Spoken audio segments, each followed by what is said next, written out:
I usually rent a car when I'm down at Walt Disney World, and parking can be a stressor. Some of it's very straightforward and easy, other parts, not so much. In this video, we'll go over parking at Walt Disney World so you know what to expect. Plus, towards the end, we're gonna brainstorm some ways we could maybe improve things. Hey, I'm Jacqueline at the Pixie Dust PhD YouTube channel. Thank you so much for being here. I would so appreciate it if you would subscribe to the channel, ring the bell icon to receive notifications whenever I upload new videos, like the video, comment down below, and share with friends. All of these actions are free for you, and the interactions on the channel really help me out in the eyes of the YouTube algorithm. Let me know in the comments down below what your experience with parking in the Walt Disney World Resort area is. Mine's definitely a mixed bag. If you're driving to the theme parks, this is one that is incredibly straightforward. Standard parking is $25, preferred parking is $45 to $55, and if you're parking an oversized vehicle, that will be $30. If you are an on-site resort guest, then the fee for standard parking is waived, and standard parking at the theme parks is complimentary. If you'd like to upgrade to preferred parking, you can pay the difference. The Walt Disney World website also indicates that standard parking is free for select annual pass holders. That being said, I looked at the annual pass holder terms and it does look like parking is currently complimentary for all tiers of annual pass holders, but check your fine print to be sure. If you're off to a water park, so Typhoon Lagoon or Blizzard Beach, standard self-parking is free for everyone. Similarly, parking at Disney Springs is free for everyone, and parking at ESPN Wide World of Sports Complex is also complimentary. Next, let's talk about hotels on Walt Disney World Resort property. If you're staying at an offsite hotel, chances are fairly good you have to pay to park there. Check that hotel website to be sure. If you're an overnight guest at a Disney-owned and operated resort, then self-parking at that resort is complimentary. Valet may be available for a fee. At this time, valet is available at deluxe resorts, villa resorts, and Coronado Springs for $33 per night. If you're at the campsites at Fort Wilderness, you also will get complimentary standard parking. Each campsite provides parking space for one vehicle. The Swan, Dolphin, and Swan Reserve are on Disney property, but they are not Disney-owned and operated. At the time I'm filming this, the Swan, Dolphin, and Swan Reserve are charging for parking, both self-parking and valet parking. Be sure to check the hotel website for the most up-to-date information on the rates. All of these parking categories have been pretty self-explanatory thus far. If you're visiting theme parks, water parks, Disney Springs, ESPN, Wide World of Sports, or if you're an overnight guest at a hotel, you should know what to expect when going to park there. Now let's get to the more squishy area if you're doing a day visit to a hotel. If you're visiting the Swan, Dolphin, or Swan Reserve, your day parking there will be validated if you are visiting one of their nicer restaurants or going to their spa. Looking at a day visit to a Walt Disney World owned and operated resort, your parking is complimentary for day guests if you're enjoying select dining, shopping, entertainment, and experiences.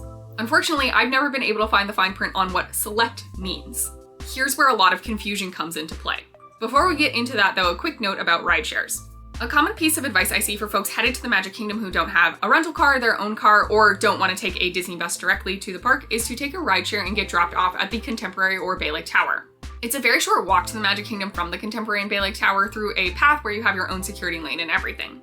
That being said, you would be getting dropped off at the Contemporary or Bay Lake Tower to go to Magic Kingdom, not for dining, shopping, entertainment, or recreation experiences. Technically, guests not staying at the Contemporary and Bay Lake Tower are not permitted to take a rideshare there for the express purpose of walking to the Magic Kingdom. If you have a dining reservation at the Contemporary, you can certainly take a rideshare there for that purpose. But if you are just taking a rideshare to Contemporary or Bay Lake Tower to go to the Magic Kingdom, your mileage may vary. The parking guard very well may direct your rideshare driver to take you to the Transportation and Ticket Center instead. I know this is a popular hack and I totally understand the logic behind it. I'm just letting you know that with parking at Disney, those rules extend to rideshares, so your mileage may vary and that might not work out for you. Let's go back to this language from Walt Disney World on day guests visiting the resorts.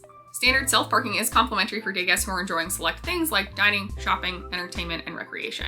Looking closer at dining, for sure if you have a confirmed advanced dining reservation for a table service restaurant, you will be able to park at that resort. When you pull up, you'll need to let the parking guard know that's why you're there. They may ask to see your photo ID, they may ask to scan your Magic Band or park ticket, or if you don't have those, they may ask to see the reservation in your My Disney Experience app. In my experience, sometimes these things happen, sometimes they don't. Again, if you have a confirmed table service dining reservation, you will be a-okay to park at that resort. But there's more dining than just table service. What about quick service? If you want to grab something from Contempo Cafe in the Contemporary, are they going to let you in or not? That's very unclear, and in my experience, it's largely no. But now with mobile order, you can even have a confirmed mobile order for quick service locations. Now, oftentimes for deluxe resorts that are close to theme parks, they may close off mobile order to only resort guests, but that's not always the case. Say you're able to put a mobile order in for Captain Cook's at the Polynesian. You then have a confirmed mobile order for a quick service location. If you drive there and go to park, is that parking guard gonna let you in? In my experience, it's incredibly variable. They might not. Then we also have restaurants with walk-up waitlist. For example, Three Bridges over at Coronado, you literally can't make advanced dining reservations for. It's walk-up waitlist or nothing. But also, the ability to join a walk-up waitlist is typically restricted to a certain geographic location from that place. And that radius is not that big. If you're currently in the Magic Kingdom but know that you want to head out to Three Bridges for dinner, chances are very good you won't be able to join the walk-up waitlist from the Magic Kingdom. At least that was my experience. Admittedly, it's been a couple years since I've done this, so they may have updated that location-based radius. The last time we wanted to go to Three Bridges, we literally had to be pulling into Coronado like 2 feet away from the parking guard to hit yes, join. Anywhere outside of that, I wasn't able to join the walk-up waitlist because I was physically too far away. That specific instance did work for us, the parking guard let us through, but there's really no guarantees. Then moving away from dining, there's also shopping, entertainment, and recreation. If you want to drive to the Grand Floridian to go shop there, when you pull in and tell the parking guard you'd like to shop, are they going to let you through and park? Who knows? In my experience, same with entertainment and recreation options. We've been in early December before when resorts were decorated to the nines for the holidays. If you were hoping to tour resorts to look at holiday decorations when you're pulling in telling the parking guard, hey, I want to look at the gingerbread, are they going to let you in? Who knows? My experience trying to park at resorts when I don't have a confirmed advanced dining reservation has been highly variable. Overall, I would say the theme park adjacent resorts tend to be stricter. I think they don't want people parking there just to go into the theme parks.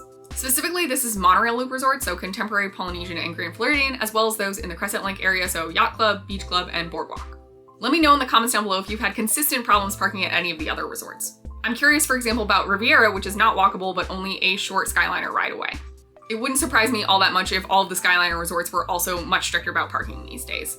The thing about parking at the resorts is it might change day to day based on hotel capacity and expected attendance at the theme parks. Plus, honestly, sometimes it does kind of feel like it may just be up to the mood of the parking guard that you're talking to on that day in that specific instance.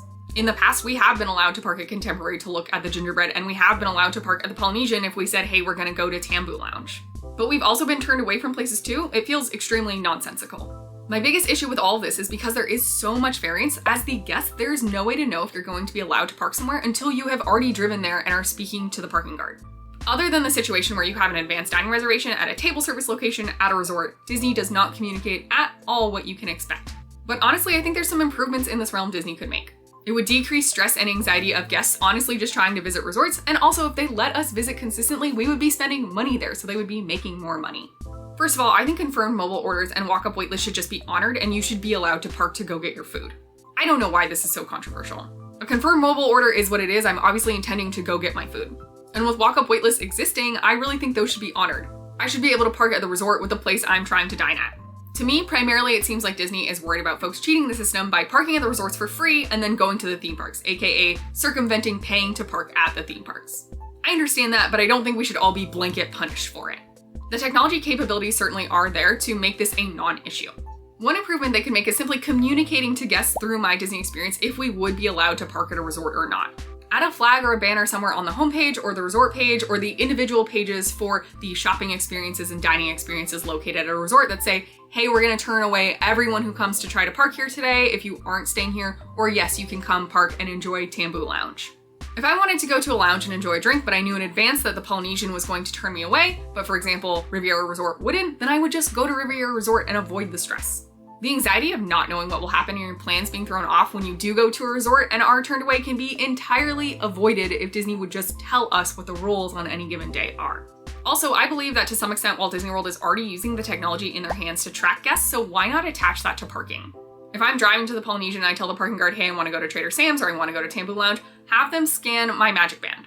Connect me in My Disney Experience to staying at the Polynesian. Then later, if it turns out I scanned into Magic Kingdom, well, something's up.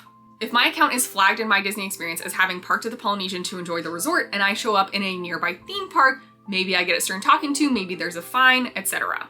And frankly, I really think this should only even be applicable to folks who would have to pay for theme park parking to begin with. Magic Kingdom is a bit of an outlier here because I think a lot of folks don't want to park at Transportation and Ticket Center to go to Magic Kingdom, so they'd rather come to the monorail loop and then get to Magic Kingdom that way. My perception is that's true whether you're an on-site resort guest or not. So we'll put a little asterisk for Magic Kingdom. But for all the other theme parks, for example, say I park at the Beach Club and say I'm going to Ale and Compass and then I show up in Epcot, well, that's fishy then. The Epcot parking lot is not as inconvenient to Epcot as Transportation and Ticket Center is to Magic Kingdom. So if I'm parking in the Crescent Lake Resort area to go to theme parks, then it does seem like I'm trying to avoid paying for parking. Of course, this would only be true for folks who are not on-site resort guests. So I admit Magic Kingdom is a little bit weird and they would probably have to work out who they'd want to track for that theme park or not. Because even as an on-site resort guest where my parking at Ticket and Transportation Center may be free, it obviously is still very alluring to park at the Contemporary or Bay Lake Tower or the Polynesian or Grand Floridian and not have to deal with the TTC. But for the other theme parks, I think it's more cut and dry. If you're an off-site guest parking at a resort saying you're there to enjoy that resort, if you suddenly show up in a theme park, that is fishy. I truly believe the Disney Corporation has the base of the technology already to make this work. They would just have to add a little bit of functionality in terms of adding a flag to you parking at a resort for recreation reasons or dining, and then also being able to connect that to having you now scanned into a theme park. If they didn't want to deal with technology though, they could also go more old school. Disney parking could basically choose to operate how city parking does. Decide on a set number of hours that will be complimentary and clearly communicate that to guests. Maybe it's 3 hours, maybe it's 4 hours, I don't really know, but let's just say it's 4 hours for this example. So now you are free to come park at the resorts for 4 hours. You could be given a printed out ticket with the time when you come in, and when you leave, someone has to validate that you were in the free time limit. Or they could go even more old school and mark tires. And if you exceed your time limit, then maybe you incur a fine.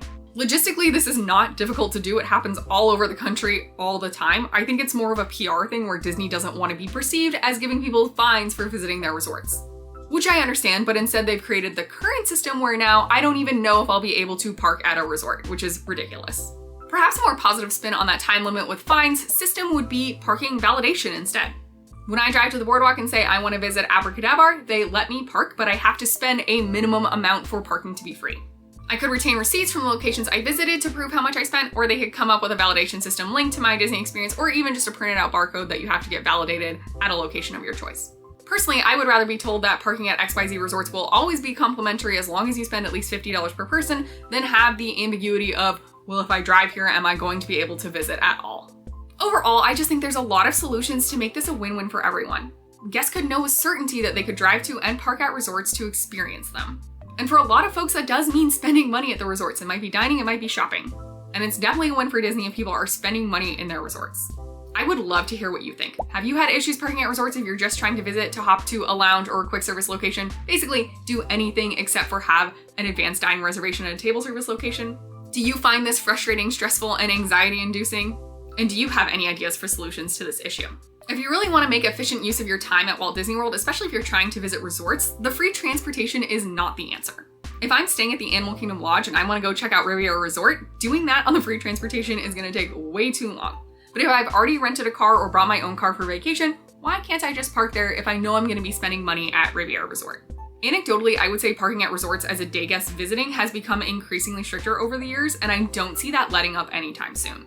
If that's the case, I really hope Disney can implement some sort of solution to make it easier for us to enjoy the resorts. I'm looking forward to your ideas, and I so appreciate you being here. May the rest of your day be magical, and we'll see you real soon at Pixie Dust PhD.